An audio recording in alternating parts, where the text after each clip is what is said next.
Welcome to another episode of the Will Frederick Podcast, Real Estate, Wealth Building, Money, and Life.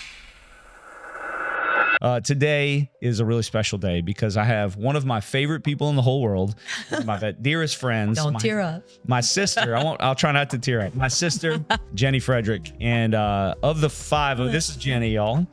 Of the five of us, I'm first and Jenny is fourth. So one, and Jeremy y'all saw on the podcast already. We've got Jessica, we got Jenny, and Jeff.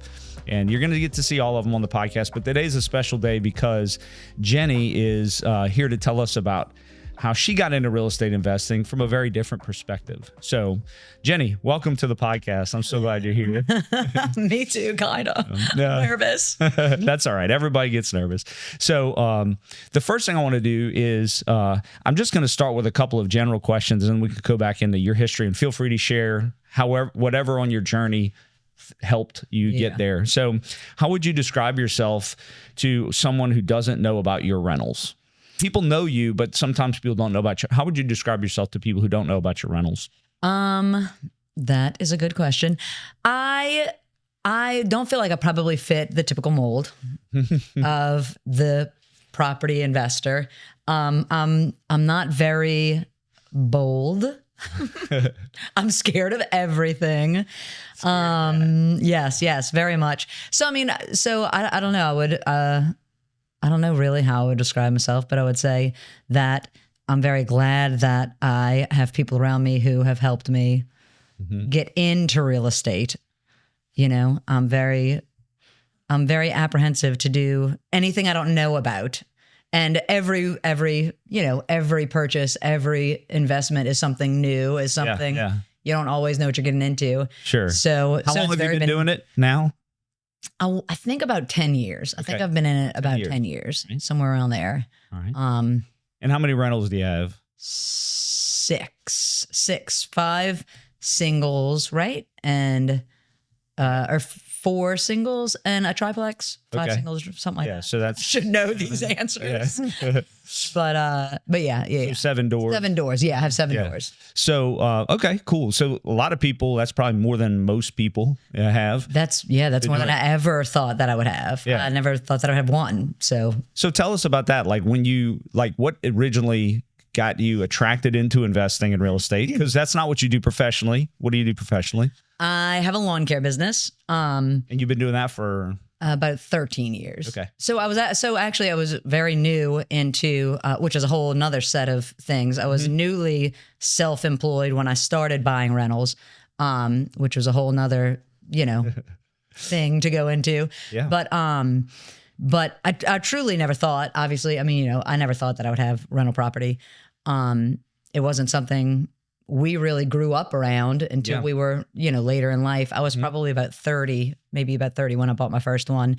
And it wasn't on my radar by any stretch of the imagination. Like I said, I don't even think of myself. I'm not really like, I always tell people I'm the worst business owner ever. Like I'm just not, that's not my mind. Her clients would say differently probably, but I'm very client oriented. My people are my people and I'm going to take care of business. But my mind just doesn't work that way. It's much more oriented to people than it is to business. Which honestly has helped me in the real estate game a lot.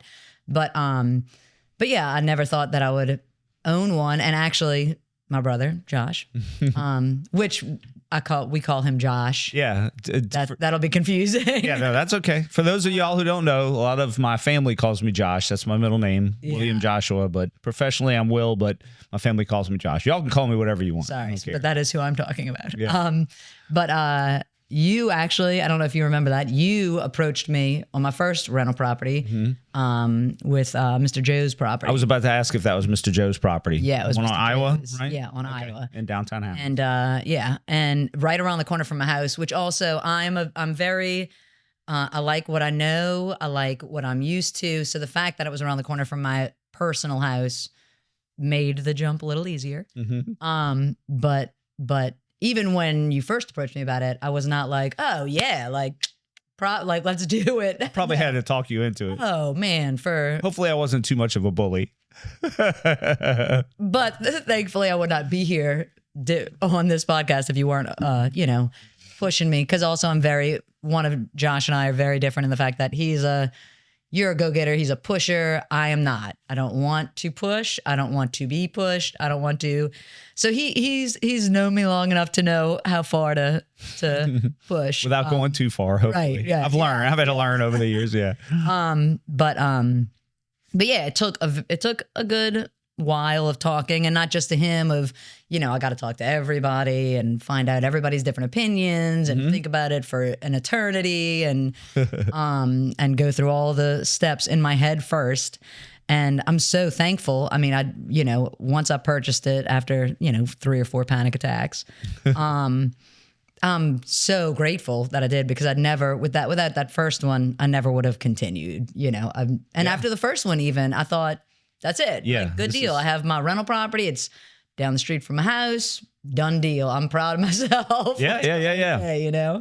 But, well, the first step is the hardest step. And like you said, there's a lot of like emotional turmoil, and you asking to, and even if you're not as risk averse, or even if you're not as risk tolerant as I am, like you're pretty risk averse. Yeah. I'm risk tolerant, but I also I still think a lot, or especially my first one, I thought a lot about it. Oh, yeah. So I think that's appropriate. It's wise. And honestly, every single one has been like that. I mean, it's not like, oh, my first one, I got through that initial push and now I can buy property. I mean, my most recent one was about 1.5 years ago.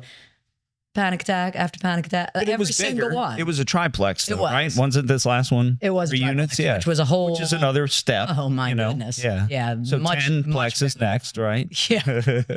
I mean, maybe you have gotten me to a different mindset than I've ever thought. That you're even saying that, We'll get there. It's I'm impressed. Well, it's baby steps, my brain. and it's gradually, then suddenly, it compounds over time. Baby steps. I'm a slow person. But that's okay. I think that's. Oh yeah. Everybody goes at their own. It works for you. Like I couldn't do it if I did it. If I had done this process more quickly, I would have lost. It was too much, right? Yeah. Yeah. I'm very.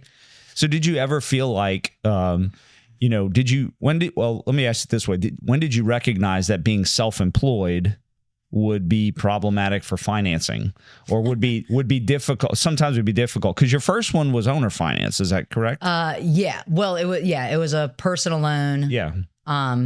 So yeah, that one was from the seller. It was from no, it was actually a personal loan from my grandma. Oh, okay. Okay. Gotcha. That's right. I forgot about that. I'd set up a loan with her where I did interest. And then it was after 2 years, I had to refinance it with her and pay her back.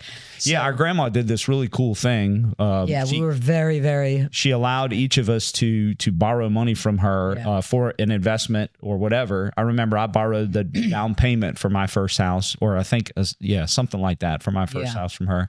And you got to do this, and and it was that's a huge benefit. Yes, it definitely was. It definitely was. So you didn't have to worry about financing on that one. No, not right away.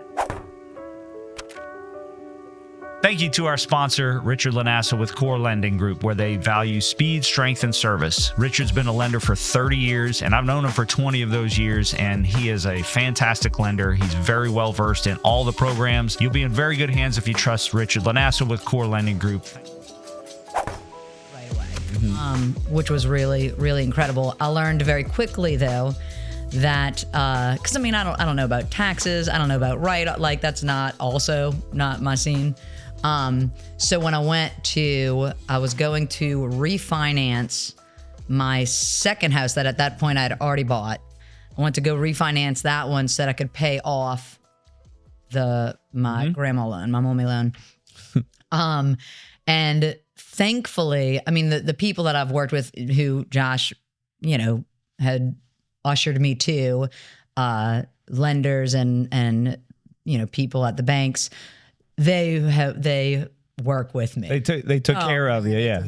They're like relationship banking. If they know you, they know you're a good person. You have accounts with them. You have history. You have a relationship. And it is, and that also works for me because I like who I know. And you have even in the past been like, well, go to this bank and try. They're doing really great, and it's probably not good. I mean, it might hold me back that I do that sometimes because you're like, check this person out, or they have different things going on over there, and I am like, I really just want to stick with the people that I know, which is another difference from us, because that my goal is not to necessarily get the best thing and build the biggest thing. Mine is, this is what I know. This is what I like. It's okay with me if it's not the greatest deal. It's okay with me if it's not the biggest, but if there's a comfort level that you have because of the relationship or because of the absolutely knowledge that you have or the understanding of it. Yeah. I thrive off of peace and security. And as long as I can build this and continue to keep my peace and my security, that's a great theme. I want to highlight that because I want our listeners to hear that, it came up in Jeremy's episode too about peace and security. Like he is very peace and security driven. And of our 5 siblings, the 2 of you are very, very similar. And so I wanted to highlight this because it's not my style and I see value in it. My sister, my brother, they have both built wealth through this method of financing, and method of the path of growth. It's more comfortable. It's not as crazy and like risky, and and so it's awesome. To be honest, because I am so driven by peace and security, I really would have never thought, like, you don't think, investment property, peace and security. Like, that's not really what most people. I think that, but most people don't think, maybe most people don't think that. Yeah. I certainly didn't. And actually 10 years later, it's become a source of my peace and security. What I have built is my retirement plan. It allows me to find a security in a financial resource that I didn't have before. Right. Yeah. So yeah, I mean, that's. So what did courage or bravery look like to you? I mean, signing the line, scary moment, huh? Yeah. And honestly, a big thing that I would tell anybody who's even considering going into investing is find people who have done it or who know a little bit about it or even just that are encouraging, positive people that aren't going to throw you to the say, do it and no matter what, but bravery looked like going to the people in my life that I could say, hey, what do you think about this? Like, am I crazy? Am I, and having those different opinions. And the beauty about our family is everybody has different opinions. We are so lots and lots of opinions. I mean, we love our opinions. We love our opinions, but they're all so different. We have a group text with our cousins and our siblings, and we all own rental property, and somebody will ask a question and you get so many different perspectives. But the beauty of it is, at the end of the day, all of the perspectives are, you can do this. You got this. Yeah, that's a pretty key piece, because I think if you're around a bunch of people who have never owned rental property and who might have a more poverty mindset around things like money in general, it's about, like, one of my favorite podcasts, the guy always asks his guests, growing up around your dinner table, was money scarce or was it abundant? Like, not whether you were rich or poor, but how was money thought about in your life? And so I think if you're surrounding yourself, and I think we were raised with a very healthy outlook on money, like we could always go and make more of it. Like there was this entrepreneurial, for sure. Our dad was a self-employed for pretty, like, most of his life, And so we were raised around that. So that was another benefit we had. But I think if you intentionally surround yourself with people who have done what you want to do, like you put yourself in rooms that people have experience, and so it's not quite as intimidating, because you're looking around and you're like, man, these people are all making it work. Like this can happen. Instead, if you're the only one, you're the pioneer, nobody around you's ever done it, it's super scary. Right. Yeah. So it is. It's good to. Yeah, it's been fun. Yourself with people. Well, and that's what I want to do for our listeners is introduce them to this world of, like, we can all do this, and it's not just because Will's so great and amazing. Yeah, if I can do it, you could do it. Well, that's not what I meant with that, but yeah. No, but I mean, like I know that I'm not the typical investor, Yeah. And I'm very thankful for the people in my life that have helped me.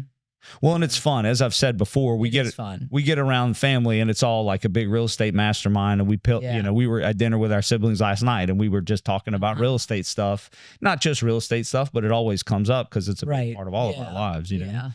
Mm-hmm. So when did it first feel like for this rental journey that like this is working? Like I know because it takes a while. I mean, you have a couple of repairs and you're just like, like this is killing me. Oh yeah, I had a tree fall in one of my rentals and right the moment I finished fixing it. I forgot about that. You got some. When was that? Was that Ida? Was number 2. No, it wasn't Ida. That was a long time. Yeah, that was a long time ago. It was my second rental and I had literally just finished fixing it up. The last plumber left, locked the door, and the next morning a tree, no storm. An entire tree fell through the entire. I mean, like half the house was gone. What road is that on? I know that. That's Olive Street. House, Olive, directly across from Iowa. Mm-hmm. But so yeah, definitely hiccups. But did you have insurance on it? I did not. I was about to say I was pretty sure I remember you did. So okay, everybody, your worst nightmare. This happened to my sister. I truly you could have just knocked me over, taken me out of the game, done. And this was my second rental property. So number if I 2. could have more. Yeah. Blows my mind. And on that note, get insurance. I don't, I'm kind of scatterbrained. I don't think about everything, obviously. And I was thinking, once I get a renter in there, I need insurance. I bought it cash, so I didn't have a lender or, anybody saying, do you have insurance? So when you say bought it cash, you had saved up? No. So I want to help people understand financing and how it's hard to get financing when you're self-employed. It's very difficult. Yes, it is. Especially because the whole point of a big point of being self-employed is to minimize your income so you don't have to pay a lot of taxes. Right. But the problem is when you go get a loan, it looks like you don't make money. It is a struggle. And so you have to start, not claiming stuff that you could rightfully claim in order to be. So it can be a shell game when you're trying to figure out. Yes. And Jenny has played the shell game really well. I feel people that have gone to have played the shell game for me very well. Okay, so tell us about that, if you don't mind telling us about how. Do you remember how you got the money for that? Well, okay, so that one I didn't. Did I? Well, so that one I bought with a line of credit. So my personal home, I bought. And it was a fixer-upper. Most of my homes have been fixer-uppers, ready to live in, but I've had to go in and do a little bit of work. So I took out, after I fixed up my personal home, I was able to go to the bank, ask them to take out a line of credit on it. So basically, whatever I owed on the house, if it appraised for more than that, they would give me, a chunk of the equity I had. The difference, right? Yeah. So I did that, which also another I would have never even thought to do that. I didn't know what that meant. I didn't know that was a thing. But Josh was like, hey, this is a thing. Yeah. Think about it. So yeah, I went to the bank, which also makes me uncomfortable. I don't want to ask people questions. I don't want to, but I did it and they were like, yeah, sure. Here's whatever. So I took that line of credit and I bought Olive Street with that line of credit. So it was paid for with cash. With cash, but it was a loan from yourself, from your own equity on your primary residence. Yeah. So I was paying. So this makes my heart sing, y'all, because I tell everybody, if you've talked to me for 5 minutes, I'm like, go get a line of credit on your house. If you don't own a house, buy a house and then let it build equity and go get a line of credit on it, because that is liquid cash. It's not cash, it's a loan. Right. But it's liquid reserves that you can use for a rainy day. It's a heck of a lot better than a credit card. It's tax deductible interest, not rather than a credit card, and it's like a fifth or a sixth of what you'd pay on a credit card. Oh yeah. And you have the ability to stroke a check for an investment property that comes up. Oh man. And that's what I did with the first 4 houses. The path that I took, so good. I would buy a house outright with that line of credit. Then I would fix it up a little bit. They always need a little bit of work. Then I would go do a cash out refi. So the bank would come, they would appraise it. It would appraise for more because I had fixed it up. And then they would refinance it for me, put a loan on the house and give me, that money. And I would pay my line of credit back with it. And honestly, I've usually had a little bit, I've had more, you know, so I could add that to my pile for the next house. And I did that 4 times. This last one is the first one that I've ever had to do a conventional loan on. Which To purchase it? Yeah. Okay, gotcha. So interesting. 5 rentals. And this last one has she done a conventional loan on. The rest have been only this last. Yeah, I haven't spent a dime, which blows my mind. I've not spent a single dime out of my pocket to buy or fix up any of these houses until East Mary. It's all been loan money, and then my renters pay the mortgage. OPM, they call that. Crazy. Other people's money. Crazy. Using loans to fund your... It's amazing. It is amazing. It's really good. Blowing. Like, y'all, this is like... Yeah. Jenny said, oh, she's not an investor or whatever. Like, she's a freaking genius investor, right? I mean, none of these were my ideas, but that's okay. But it's working. None of them were mine originally. I'm ripping them off yeah. of somebody else. Yeah. That's the whole purpose, is to get wisdom from other people. Yeah. All of my best ideas are somebody else's ideas. I just co-opted and said, let me do this. And then I told my siblings and anybody else who will listen to me, go do this. And honestly, I didn't even realize that was the fact until like house number 3. All of a sudden I was like, wait, I'm not even spending my money. Like I haven't put a dime into any of these houses. Yeah. And then you take it all back out. Like all the money you put in, you take it all back out. You put that on a loan. You get a renter to pay that. And that tenant fills that bucket up for you until it's paid off. Or until it gets more equity, then you refinance it again, because I'm never just going to go on the paid off. Yeah, I'm going to go for the paid off game. Y'all recognize that? Jeremy, remember? Like, So I'm hoping that you can hear and see what, this path could look like for you, because Jenny is probably a lot more relatable to most people than like somebody who has hundreds of rentals and does all this stuff and is flashy. Like that is something that is great. It's my personality and it's fine. It works really well for me. But what I want you to hear is this works really well for Jenny. What was important about like one at a time for you?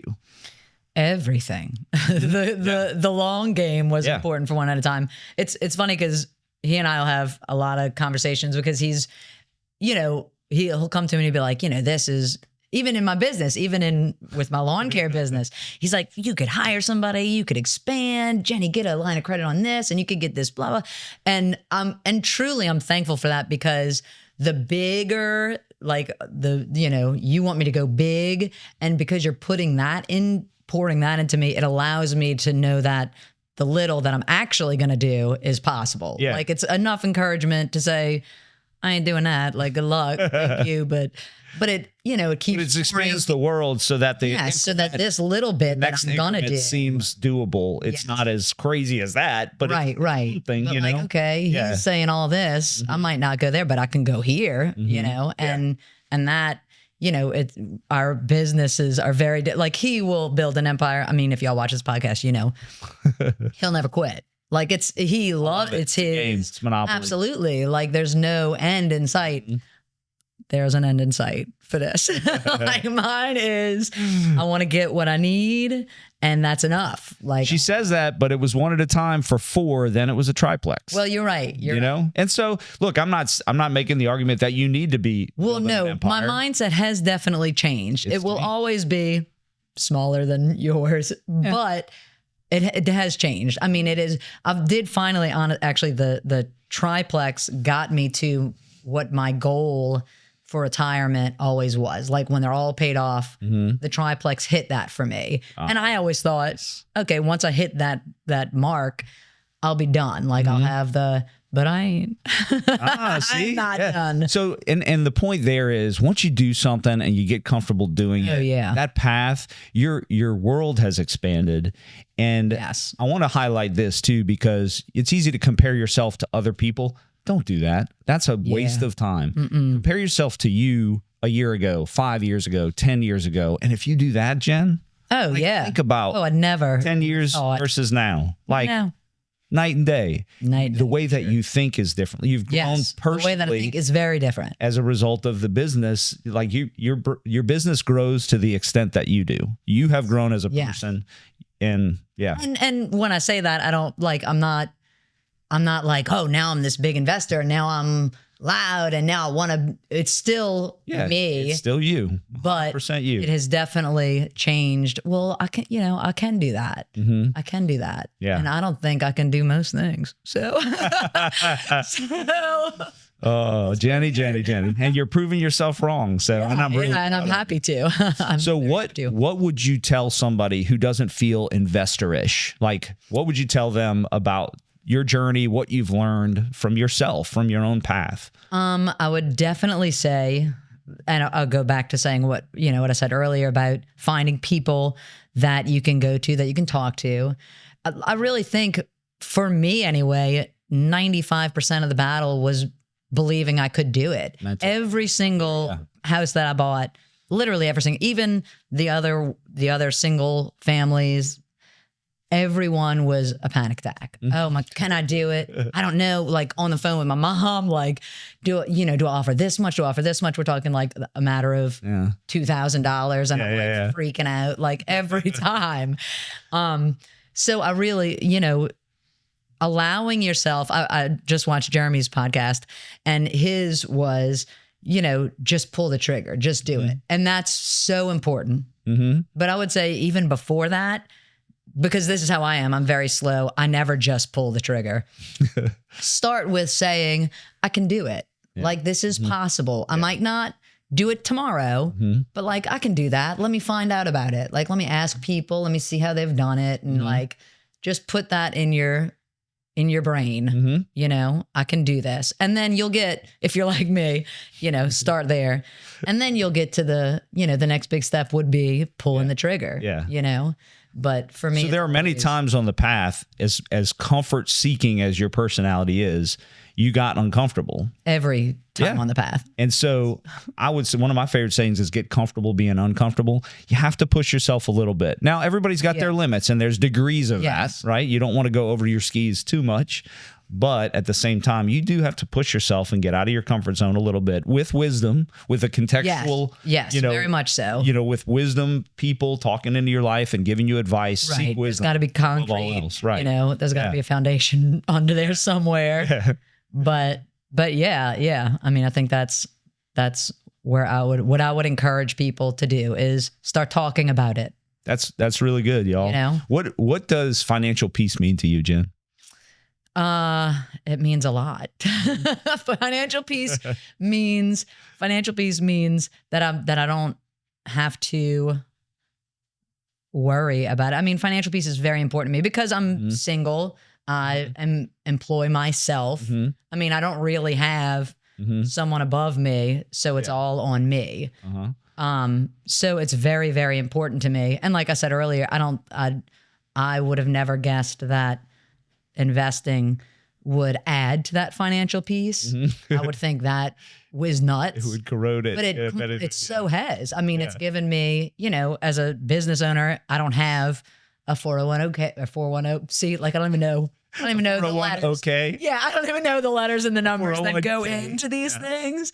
I was cracking up because I was watching y'all's Jeremy's like spouting off all these, and I'm like, no clue what any of those mean. Jeremy knows all this investing jargon. I obviously do not know what they mean. Yeah. But yeah. 401k is, I think, my new favorite, like, absolutely. Get a 401k. Okay. Yeah. I don't even have one of those and they don't exist. So yeah, I mean, that, like, finding my own path of like a security in my future. I do want to retire one day. I don't want to do it forever. I want to get to a point where I'm financially able to stop working, So yeah, that I never would have thought that this would be a source of security and peace for me. And it has become one of my biggest, That's awesome. That's really huge. I would have never thought that. It's so cool for me to hear her say that, y'all, because like, I just know my sister. And I mean, I've known that from you over the last 10 years or something, but I think like watching you grow into that has really been impressive to watch. And because I know, amazing to watch for me. Well, it hadn't surprised me. I knew you were capable of it.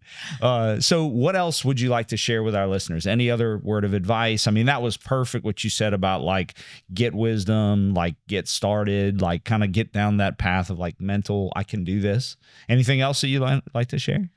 Just once you started, know that you can continue. I mean, you hit hiccups, like you said. Like, I mean, you'll run into problems. You'll have a tree fall on your house. You'll have a renter. That's such a crazy jump story. the gun. You didn't have insurance. You just bought it on a line of credit. And you had to fix it. You had to start all over. I did. I really thought this house is just gonna have to sit here, And what happened to it? Like, to finish that story, because so again, Josh, you had suggested it was the tree from next door. And you were like, you find a person who's an ideas person. He's full. He's like, try this, go down this avenue, call this person. And I'm not a caller. Like, I'm like, well, it happened. I guess I'll sit here until I'll save up enough money to fix this house. And he's constantly thinking of new avenues. And you were like, call the neighbor and find out if their insurance will cover the tree. And I'm like, there's no way. Like, there was not a store, like, I don't know. And I did. It was a process. It took me about a month. I had to track down the owner because it was a dilapidated house. I had to find out, if the owner of my house before I bought it had let him know that the tree was dead. Like, it was a process, but. Did it cover it? It did. And wow. I forgot about that. It helped me pay off the house. Oh, like, it covered for more than, it was like, it went from the worst thing that had ever happened to me to like the best thing. Isn't that ever terrible right there? Like, the worst thing can be the best thing. Yes. It's all about what you do with it. Truly was the best thing. It's awesome. It literally helped me pay the house off. I was like, it was incredible. So, and again, it was because I had somebody saying, go check this out. Go call this person. Try this. Try that. The power of getting good advice. It's so important. Yes, so. It is. It is. Well, so yeah.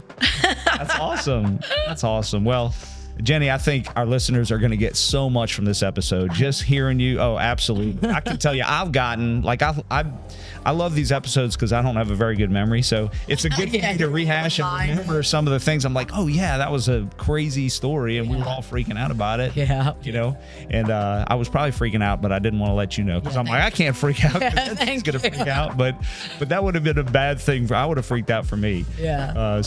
But thank you so much, Jen. Yeah. And sharing today. I survived. I'm done. Yeah. Like I didn't vomit. So, no chokes. Well, thank you, listeners, for tuning in today and for another great episode of the Will Frederick Podcast, where we talk about real estate, wealth building, money, and life.